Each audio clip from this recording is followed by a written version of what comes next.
大家好，这里是听广播学英语频道。今天要听一个新话题：大银行悄悄放弃气候承诺，主要银行悄然收缩其气候雄心，理由是面临诸多现实挑战。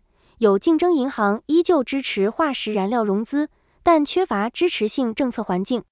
那么，我们就来关心一下这个气候话题吧。Earlier this year, representatives from some of the world's most powerful banking institutions met with regulators in a closed-door meeting. It was February in central Tokyo. The meeting was billed as a check-in for regulators to see if banks were living up to their promise to reach a net zero emissions goal they'd set years before. They asked the banks questions. How are you actually changing the way your banks operate based on your climate goals? How are you ensuring those commitments remain when new CEOs come in? Lots of wonky questions, all met with boilerplate corporate responses. It was all pretty boring and standard. Until Judson Berkey, a veteran American banker, chimed in.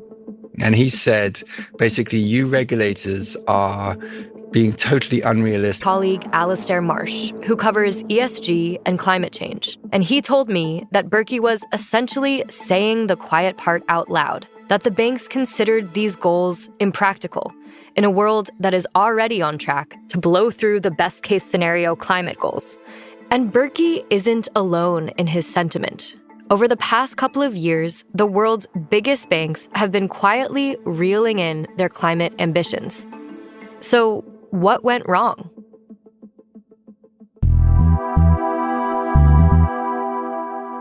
Today on the show, almost a decade after the landmark Paris Agreement, the finance world isn't holding up its end of the bargain.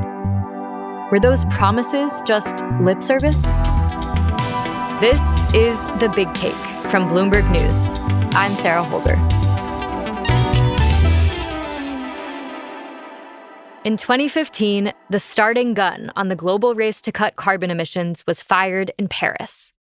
The vast majority of the countries in the world agreed to limit global warming to well below 2 degrees Celsius and ideally below 1.5. This consensus is known as the Paris Agreement. It's now essentially become the kind of the North Star, the ultimate thing that we're aiming for. And so the vast majority of corporate, financial, and government sort of net zero ambitions are all around this 1.5 degrees. The Paris Agreement was a critical moment when world leaders came together and made commitments to limit warming. But reaching those goals also requires buy-in from the private sector. Alastair, what is a financial firm's role in fighting climate change? They're a critical player in fighting climate change, and they're also a big contributor to climate change. What we talk about with banks is something called financed emissions. Sure, banks light up their office buildings and fly their staff around the world, but the biggest contribution they make to climate change. They're a critical player in fighting climate change, and they're also a big contributor to climate change. What we talk about with banks is something called financed emissions.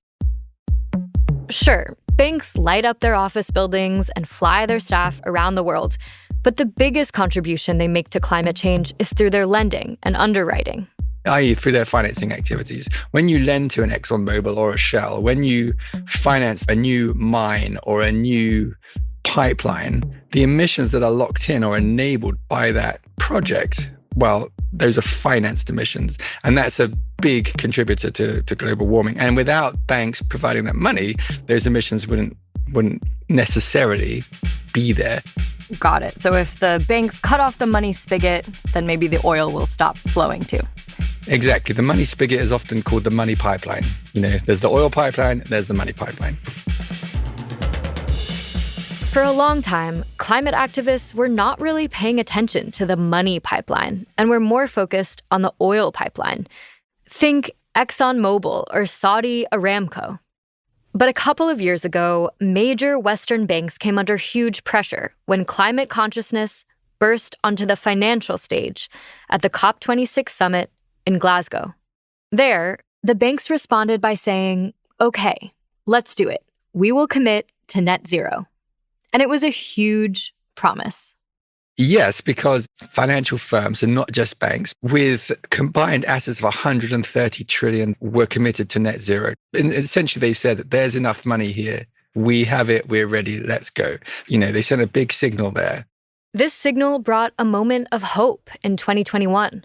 Multiple groups of alliances for net zero were established. Emission reduction targets were made. The strategies were laid out.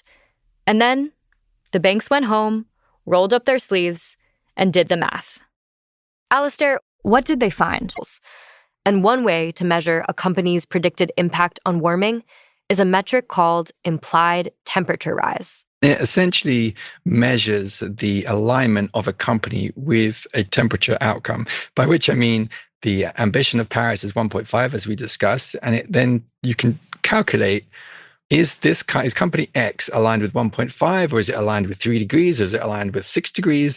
And actually, if you look through a lot of companies, you'll find that, oh my gosh, the number that are aligned with 1.5 is, minuscule. And it's not just the Exxons and Shells of the world. Tons of companies that banks are entangled with, from chip makers to skincare brands, have large carbon footprints. And severing ties with all of them is easier said than done. For example, L'Oreal has an implied temperature rise of about 6 degrees. 6 degrees, that's that's the end of the world kind of thing. And then there are plenty of other companies that are not digging oil or coal out of the ground that make a large high carbon contribution that would skew the metrics of a bank. This is a major point Judson Berkey made, the director from UBS who spoke passionately at the check-in meeting in Tokyo. He pointed out that banks simply can't align themselves with a 1.5 degree goal when the rest of the world is on course for a much higher temperature rise. And even if one bank is willing to turn away a client to get to net zero, there are always other banks that are ready to take the deal. If big banks were to pull back from the likes of an Exxon or a Shell or just some other fossil fuel producers, there are a lot of banks in India and China that have very different views on coal and oil. And then we have plenty of sovereign wealth money and from the Middle East, which obviously also has different views on oil and gas. There's always that competitive thing with banks where I don't want to lose business to my competitor. I want to keep my market share. And so they've not been very good at making this and from the Middle East, which obviously also has different views on oil and gas. There's always that competitive thing with banks where I don't want to lose business to my competitor. I want to keep my market share. And so they've not been very good at making this commercially viable. The world has also gone through a lot of tumult since 2021, which made banks second-guess their promises. Just a few months after the Glasgow summit, Putin's troops invaded Ukraine. That led to a massive energy crisis. The fossil fuel businesses that they had been exiting or planning to exit suddenly were much more profitable.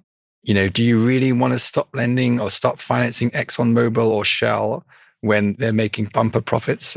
Clearly not really.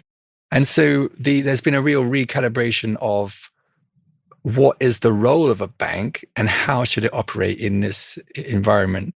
Is the bank's role to simply be a kind of passive taker of the economy as it is and just to funnel money to whoever needs it and to find a way to make good returns for shareholders? Or should they be using their weight, their influence, their capital to push something that's good for humanity? Are banks supposed to be making the world a better place? Or do they exist just to move money around? Can they realistically do both?